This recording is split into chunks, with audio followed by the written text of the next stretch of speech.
बिस्मिल्लाहिर्रहमानिर्रहीम। अस्सलाम वालेकुम नाज़रीन, आप यूट्यूब चैनल देख रहे हैं। मैं इमरान खान हूँ। आपको आज एक कॉलम पढ़ के सुनाना है। ये मोहम्मद हनीफ साहब का कॉलम है और ये BBC के अंदर लिखा है। मोहम्मद हनीफ साहब सीनियर सहाफ़ी हैं और तज्ज़ियाकार भी हैं और ये कॉलम इनका मुझे बहुत पसंद आया। वैसे जो खूबी है मोहम्मद हनीफ साहब की तहरीरों में वो ये है कि वो बड़े सादा अंदाज में, बड़े आम फहम अंदाज में वो बड़ी गहरी बात कर देते हैं। मैं अक्सर उनकी तहरीरें पढ़ता हूँ और मुझे ये वाली तहरीर बहुत पसंद आई, तो इसलिए मैं आपको पढ़ के सुना रहा हूँ। और ज़्यादा पसंद आने की वजह भी ये है कि मेरे पॉइंट ऑफ व्यू के बहुत करीब है, तो इसलिए मैं आपको ये पढ़ के सुना रहा हूँ। लेकिन उससे पहले जो इमरान खान साहब ने कहा, अच्छा उनका जो ये जो कॉलम है या जो तहरीर है मोहम्मद हनीफ साहब की, इसमें इंफॉर्मेशन भी है और इसमें कुछ चीज़ों की खबर भी है और कुछ खबरों की तस्दीक भी है। वो आपके सामने आ जाएगी, ये इंपॉर्टेंट है। अच्छा, इमरान खान साहब का एक स्टेटमेंट है, उससे पहले मैं आपको वो बता दूं, ये रिपोर्ट हुआ पूरे पाकिस्तान में। उन्होंने कहा, एक जुमले का है, लेकिन इससे आपको आइडिया हो जाएगा कि मामला कहां जाके फंस गया, कहां पे रुका हुआ है। इमरान खान साहब ने कहा कि मैंने कोई डील नहीं करनी, कौम को वाज़े बता दूं, आपकी आज़ादी इनसे छीन कर वापस आ रहा हूं इंशाअल्लाह। ये इमरान खान साहब ने कहा कि मैंने कोई डील नहीं करनी, कौम को वाज़े बता दूं, आपकी आज़ादी इनसे छीन कर वापस आ रहा हूं इंशाअल्लाह। ये जी इमरान खान साहब ने कहा। अब आइए कि अडियाला से ऑक्सफोर्ड तक, ये मोहम्मद हनीफ साहब का कॉलम है। वो लिखते हैं कि जिंदगी में अंग्रेजी की जो पहली ज़ख़ीम किताब पढ़ी थी उसका नाम था द ग्रेट एस्केप। इसमें इन कैदियों की कहानियां थी जो दुनिया की महफूज तरीन जेलों से फरार होने में कामयाब हुए। कोई जेल के गार्ड का बेस बदल कर भागा, किसी ने अपने आप को धोबी की वैन में छुपाया, एक ज़हीन कैदी बिस्तर की चादर से हैंग ग्लाइडर बनकर, वो ऐसे छलांग मार देना ऊपर से कपड़ा बांध के, जेल की फसील के ऊपर से प्रवास कर गया। लेकिन ज्यादातर कहानियों में कैदी साल हा साल तक खामोशी से एक सुरंग खोदते थे। अक्सर पकड़े जाते थे, लेकिन कुछ खुशकिस्मत अपनी आज़ादी पा लेते थे। जो पकड़े जाते थे वो जेल वापस आते ही एक और सुरंग खोदने की तैयारी शुरू कर देते थे। कहानियों का सबक यही था कि अगर कैदी का जज्बा सच्चा हो तो दुनिया की कोई जेल उसे फरार होने से नहीं रोक सकती। पाकिस्तान के सबसे मशहूर कैदी इमरान खान है और किसी ज़माने में पाकिस्तान की सबसे सख्त जेल मच जेल समझी जाती थी। लेकिन आजकल अडियाला है, जहां पर जेलरों को कैदी से हंसकर बात करने पर गायब कर दिया जाता है। और कैदी का जज्बा ऐसा है कि आपको उनकी सियासत से लाख इख्तलाफ हो, लेकिन उनके जज्बे से उनके सियासी मुखालिफिन भी तंग हैं। जिस तरह इमरान खान ने पाकिस्तान की सियासत में नए अंदाज मुतारफ करवाए हैं, इसी तरह उन्होंने अडियाला जेल से फरार का एक अनोखा मंसूबा सोचा है कि वो ऑक्सफोर्ड यूनिवर्सिटी के चांसलर का इलेक्शन लड़ेंगे। सच्ची बात यह है कि इमरान खान के इलेक्शन में उतरने से पहले ना पाकिस्तानियों को और ना ही इंग्लिस्तानियों को, ज्यादातर इंग्लिस्तानियों को इल्म था कि ऑक्सफोर्ड के चांसलर का भी कोई इलेक्शन होता है। उनके ऐलान के साथ ही सबको चांसलर के इलेक्शन का ऐसे ही पता चल गया जैसे अब बच्चे बच्चे को इलेक्शन फॉर्म 45 और इलेक्शन फॉर्म 47 के बारे में पता है। फॉर्म 45-47 वाली कहानी तो सबको पता है ना पाकिस्तान में। गोरों के एक कदीम इदारे के भूले बसरे इंतखाब में शामिल होने का ऐलान करके इमरान खान ने उसमें जान डाल दी है। मंसूबा यह नहीं कि इमरान खान अडियाला जेल से सुरंग खोदना शुरू करेंगे और एक दिन ऑक्सफोर्ड के चांसलर के दफ्तर में नमूदार हो जाएंगे। वो रहेंगे जेल में ही, और जैसा कि उनके जानसार समझते हैं, जेल में रहते हुए मजबूत से मजबूत तर, मकबूल से मकबूल तर होते जाएंगे। लेकिन चांसलर का इलेक्शन लड़ने से उनका नाम मगरबी दारुल-हुकूमतों में एक बार फिर गूंजेगा। सबको याद आएगा कि वो एक शौहरा आफाक क्रिकेटर थे। उनके मद्दाहों को लंदन की पार्टियां, शाही खानदान के साथ मुलाकातें और साबिका शरीक हयात जमैमा खान के साथ तस्वीरें दोबारा शेयर करने का मौका मिलेगा। उनके कैंसर अस्पताल का जिक्र आएगा। ये बात भी याद आएगी कि वो पाकिस्तान के साबिक वज़ीर-ए-आज़म भी हैं और उन पर मज़ायका खेज किस्म के मुकदमात चलाए जा रहे हैं। चांसलर के इंतखाब के लिए इमरान खान के अलावा किसी दूसरे उम्मीदवार का नाम भी शायद ऑक्सफोर्ड से बाहर लोग नहीं जानते, लेकिन इलेक्शन होता है। गुमनाम उम्मीदवार भी अपना जोर लगाएंगे। एक बरतानवी सहाफ़ी ने एक कॉलम में इमरान खान के खिलाफ इंतखाबी मुहिम का महाज खोल दिया है। इल्जामात वही है पुराने वाले, सलमान रुश्दी के साथ एक स्टेज पर बैठने से इनकार, तालिबान और उसामा के लिए नरम गोशा और औरतों के बारे में फरसूदा ख्यालात। इन बातों से ऑक्सफोर्ड के इलेक्शन में पता नहीं उनके कितने वोट टूटेंगे, लेकिन पाकिस्तान में यकीनन बढ़ेंगे। अगर वो ये इलेक्शन जीत जाते हैं तो कैदी नंबर 804 को गोरों ने भी अपना लीडर मान लिया, और हार गए तो गोरों की अजली इस्लाम दुश्मनी। इंतखाबात का नतीजा कुछ भी हो, दुनिया को याद आएगा कि इमरान खान एक सियासी कैदी है और गालिबन दुनिया के हसीन तरीन सियासी कैदी जेल की सख्ती बर्दाश्त कर लेता है, लेकिन गुमनामी नहीं। तो इमरान खान एक बार फिर मगरबी मीडिया की शाह सुर्खियों में होंगे। जो भी सियासतदान पाकिस्तान की किसी जेल से फरार चाहता है, उसकी सुरंग का रास्ता GHQ से होकर गुजरता है। इमरान खान अपना रास्ता खुद बनाने पर मुसर है, बज़िद है। शायद वो पहले फरार होने वाले कैदियों का अंजाम देख चुके हैं। सियासतदानों में जेल से फरार होने का सबसे ज्यादा तजुर्बा नवाज शरीफ रखते हैं। अटक किला से फरार हो चुके हैं, कोट लखपत से भी, लेकिन इतनी मरतबा फरार होने के बाद वो अपने घर जाती उम्रा में भी अपने आप को कैदी समझते होंगे। अब फरार होंगे तो कहां जाएंगे? दूसरी तरफ इमरान खान अपनी सुरंग खोद रहे हैं और कोई जेलर रोक भी नहीं सकता। ये जनाब जबरदस्त किस्म का कॉलम लिखा था मोहम्मद हनीफ साहब ने। इसमें आपको सिचुएशन का आइडिया हो गया। और वही बात मैं करता हूं कि इमरान खान जेल से बाहर आना चाहते हैं। कौन है जो जेल में रहना चाहता है? लेकिन इमरान खान अपने तरीके से आना चाहते हैं। एस्टेब्लिशमेंट भी चाहती है, बाकी लोग भी चाहते हैं कि इमरान खान जेल से बाहर निकले ताकि पाकिस्तान में इस्तेहकाम आए। लेकिन मामला यह है कि अगर इमरान खान साहब बाहर निकलते हैं एस्टेब्लिशमेंट के तरीके से, तो तभी वो राजी है इस मामले पे। वो चाह रहे हैं जैसे बाकी सारे सर नीचे करके बाहर आ जाते हैं, वैसे ही बाहर आ जाए, सर झुका के बाहर आ जाए। लेकिन इमरान खान कहते हैं जी बड़ा वाला फाटक खोलो, मैंने सर नीचे नहीं करना। मैं जेल के अंदर जिस इज्जत के साथ गया हूं, मैं उसी इज्जत के साथ बाहर आऊंगा।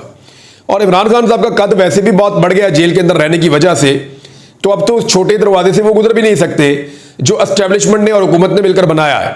अब इमरान खान के लिए बड़ा गेट या तो खोलना पड़ेगा या कोई और हल निकालना पड़ेगा, क्योंकि पुराने सारे जो आजमूदा नुस्खे थे वो इमरान खान साहब के मामले में बेकार हो गए। एक और खबर है जी, और वो शहबाज शरीफ के इस्तीफे के हवाले से एक इंकशाफ किया है आमिर डोगर साहब ने। आमिर डोगर साहब जो है वो पाकिस्तान तहरीक इंसाफ के मेंबर कौमी असम्बली हैं और माजी में मुख्तलिफ ओहदों पर भी रहे पाकिस्तान तहरीक इंसाफ के। इमरान खान साहब के दरीना साथी हैं। उन्होंने एक जगह दावा किया कि पिछले हफ्ते शहबाज शरीफ साहब जो हैं वो इस्तीफा दे रहे थे। उन्होंने कहा जी 2 हफ्ते पहले शहबाज शरीफ साहब इस्तीफा दे रहे थे, पीपल्स पार्टी अगर हाथ हटा ले तो सुबह हुकूमत खत्म हो जाएगी। देखिए ये हो सकता है किसी जगह शहबाज शरीफ साहब ने धमकी लगाई हो और पीपल्स पार्टी के जरिए से ये बात आमिर डोगर साहब तक पहुंच गई हो, क्योंकि असेंबली के अंदर ये आपस में बैठते हैं तो एक दूसरे से बातें भी कर लेते हैं। हो सकता है शहबाज शरीफ ने कहा हो किसी मौका पर पीपल्स पार्टी को, क्योंकि उन दिनों में मुझे याद है पीपल्स पार्टी की और शहबाज शरीफ साहब की मुलाकातें हो रही थी। पंजाब के अंदर शेयर मांग रहे हैं। अब मरियम नवाज और नवाज शरीफ पीपल्स पार्टी को पंजाब में शेयर देने के लिए तैयार नहीं है। शहबाज शरीफ साहब कहते हैं जी आप दे दें शेयर। उधर पीपल्स पार्टी ने इनके सर पर डंडा मारती है बार बार शहबाज शरीफ के। पीपल्स पार्टी ये कहती है कि लूट का माल है भाई पंजाब, ना आप जीते वहां पे ना हम जीते वहां पे, जीती तो पीटीआई है, तो लूट का जो माल है उसके अंदर आप हमें हिस्सा दें, हमने आपको हुकूमत बना के दी हुई है। वो बेचारे सही बात करते हैं। इधर नवाज शरीफ और मरियम नवाज पंजाब में हिस्सा देने के लिए तैयार नहीं है। तो मे भी शहबाज शरीफ ने कहा हो कि ठीक है जी मैं रिजाइन कर देता हूं। तो ये तो एक धमकी है शहबाज शरीफ के पास, लेकिन देखें ये चलेगा नहीं मामला।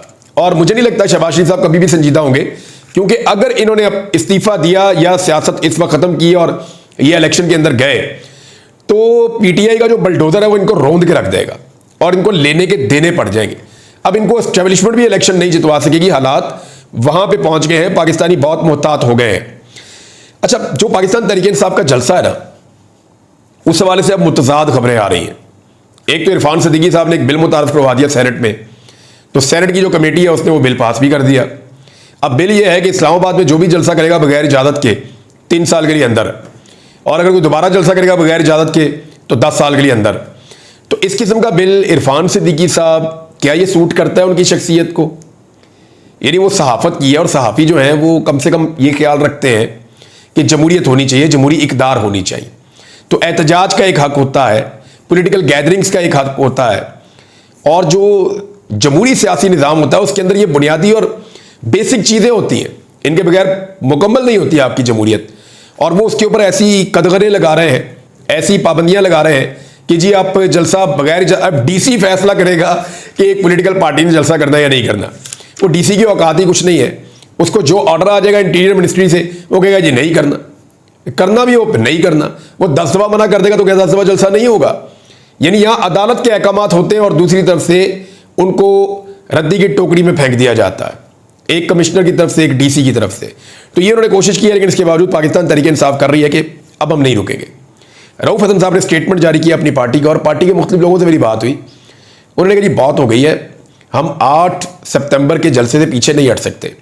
तहरीक इंसाफ का यह दावा है कि इससे पहले जितनी मरतबा वो पीछे हट गए जलसे से, और जितनी मरतबा उन्होंने कंप्रोमाइज किया है हालात को और सूरत हाल को देखते हुए या रिक्वेस्ट को देखते हुए, तो अब हम कर नहीं सकते। वो ये कह रहे हैं, वो ये कह रहे हैं कि पब्लिक का इतना ज्यादा प्रेशर है कि अगर हम नहीं भी जाएंगे तो पब्लिक पहुंच जाएगी और एमपीएस एमएनएस के घरों का लोग घेराव कर लेंगे अगर हम नहीं जाएंगे। तो हमें हर हाल में पाकिस्तान तहरीक इंसाफ को अब ये जलसा करना पड़ेगा 8 सितंबर को। ये पाकिस्तान तहरीक इंसाफ की क़यादत अब खुलकर कह रही है।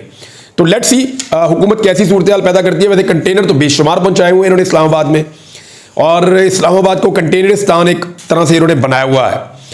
एक और खबर है जी, और वो खबर यह है कि बलूचिस्तान की सूरत हाल पे ऑल पार्टीज कॉन्फ्रेंस बुलाने का फैसला अपोजिशन ने किया है। इस पे जो बातचीत की वो असद कैसर साहब ने की, और उन्होंने ये कहा जी कि हमें मिलकर बैठना पड़ेगा। हम स्पीकर से भी बात करेंगे, बाकी सबसे बात करेंगे।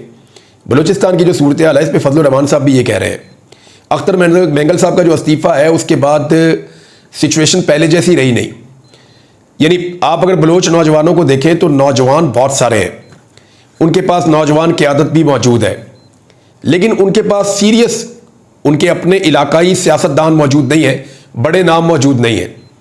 अब अगर अख्तर मेंगल साहब उनके साथ एंगेजमेंट करते हैं तो ये बहुत बड़ी पॉलिटिकल तहरीक हो सकती है बलूचिस्तान में, और ये एक प्रेशर भी है ना नौजवानों का, बलूचिस्तान के आम शहरियों का, वहाँ के जो पुराने रवायती सियासतदान हैं उनके ऊपर। तो अख्तर मेंगल साहब का जो डिसीजन है उसकी बहुत सारी रीजंस हैं, ज्यादतियाँ हैं, जुल्म है। फिर सबसे बड़ी बात यह है कि उनके ऊपर जुल्म किया जाता है और शिकायत नहीं करने दी जाती। यानी वो जब बात करना चाहते हैं उनकी प्रेस कॉन्फ्रेंस नहीं दिखाते, उनको बात करने का मौका नहीं दिया जाता। तो जब आप उनको मौका नहीं देंगे बात करने का, वो अपनी बात पहुंचा नहीं सकेंगे अख्तर मेंगल साहब, तो उनके पास फिर वो ऑप्शन लेस हो जाते हैं ना। फिर वो सोशल मीडिया का सहारा लेंगे जिसको आप डिजिटल दहशतगर्दी कहते हैं। फिर वो नौजवानों के साथ मिलकर उस तहरीक का हिस्सा बनेंगे जिसको रोकने के लिए या जिसके साथ एंगेजमेंट के लिए वो बहुत जरूरी थे। यानी अख्तर मेंगल साहब जैसे लोग ही है ना, या उन जैसे आप 8-10 लोग इकट्ठे करें बलूचिस्तान से, उन्हें कहें कि नौजवानों को एंगेज करें और एक वफामत का माहौल बनाएं।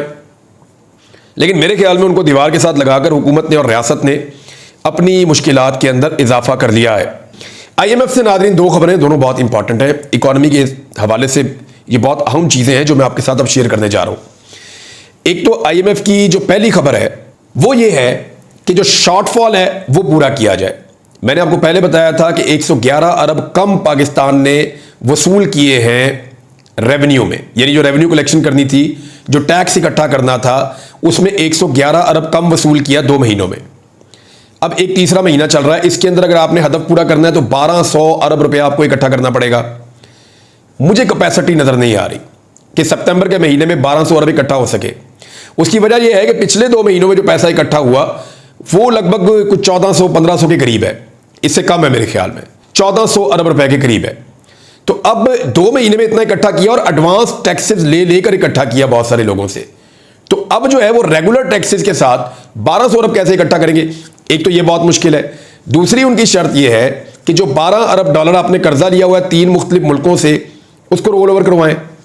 वो उसमें सिर्फ 1 अरब डॉलर जो है वो हुआ है रोल ओवर, बाकी 11 अरब डॉलर पड़ा हुआ है, वो भी होता हुआ दिखाई नहीं दे रहा। तीसरा जो है कि अपने अकाउंट के अंदर आप हमें 2 अरब डॉलर इजाफी दिखाएं। अब ये सारा पैसा कहां से इकट्ठा करें हम?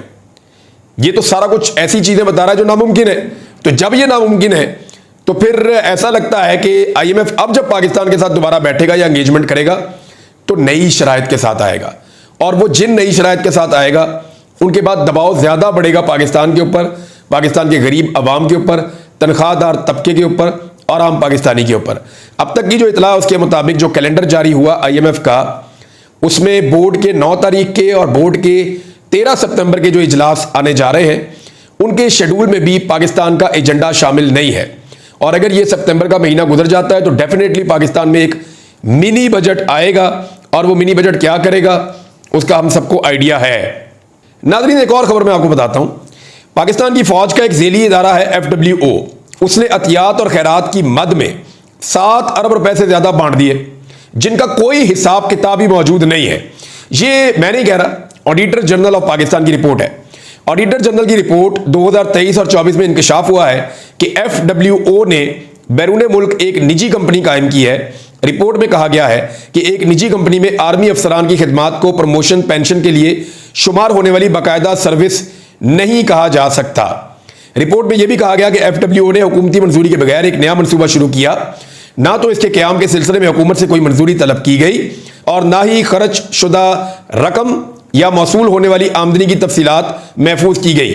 यह भी नोट किया गया कि एफडब्ल्यूओ ने 7,201 मिलियन रुपए इसके अतियात और खैरात कर दिए। लेकिन ऑडिटर जनरल का कहना है कि एक हुकूमती अदारा होने की हैसियत से एफडब्ल्यूओ के पास खैरात देने का सरकारी इख्तियार नहीं है। मजीद कहा गया कि खैरात के मुस्तफीद होने वालों की या जिन लोगों को यह खैरात दी गई है उसकी कोई फहरिस्त भी दस्तयाब नहीं है और ना ही इस खर्च के लिए किसी मंजूरी का सबूत था। एफडब्ल्यूओ के ऑडिट के दौरान माली बयानात से देखा गया है कि बाकी चीज़ें पुरानी है, लेकिन मामला यह है कि इतने सारे पैसे खैरात कर दिए, अतिया कर दिए, लेकिन किनको दिए कोई रिकॉर्ड नहीं है। ये मामला ऑडिटर जनरल और इसके ऊपर ख्वाजा आसिफ साहब का ये उनका है पॉइंट। वजारत दिफा क्योंकि उनकी है तो उसमें उनको बताना चाहिए कि एक्चुअली यहाँ पे क्या हुआ, इतनी बड़ी पैसे खैरात में चले गए जो ऐसे नहीं जा सकते कानून के मुताबिक। एक और खबर यह है कि कपास की जो फसल है पाकिस्तान में उसमें 60% कमी हो गई है नाज़रीन। यानी हमें पहले ही कपास इंपोर्ट करनी पड़ती है अगर हमने अपनी मशीनें चलानी है तो। और गवर्नमेंट की ऐसी नाकस पॉलिसी है क्योंकि गंदम में इन्होंने किसान को बहुत बुरी तरह मारा है। जब किसान को गंदम में मार पड़ी तो उसके बाद पैसा था ही नहीं, वो अगली फसल लगाने के अंदर बहुत कमज़ोर हो गया था।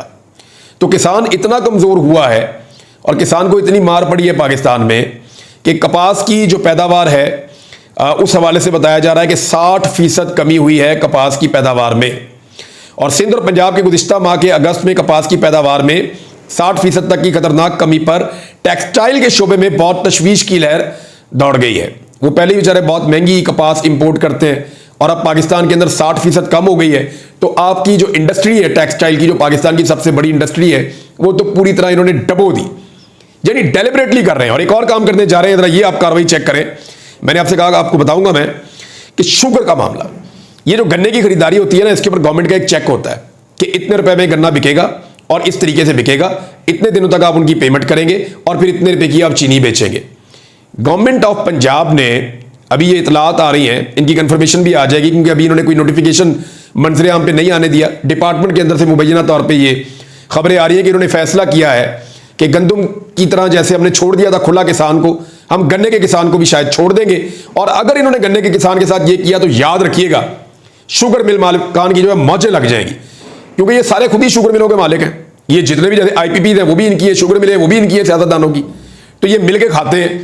तो तरीका वारदात इनका ये है कि अपनी मर्जी से गन्ना खरीदेंगे, जितना मर्जी सस्ता खरीदें, फिर अपनी मर्जी से रेट डालेंगे कि जी हमने तो बहुत महंगा खरीदा है, और अपनी मर्जी से फिर चीनी का रेट बढ़ाएंगे भी। ये जो स्कैंडल है इसके ऊपर मैं आने वाले दिनों में बात करूंगा। अब तक के लिए इतने, अपना ख्याल रखिएगा, अपने इस चैनल का भी। अल्लाह हाफिज।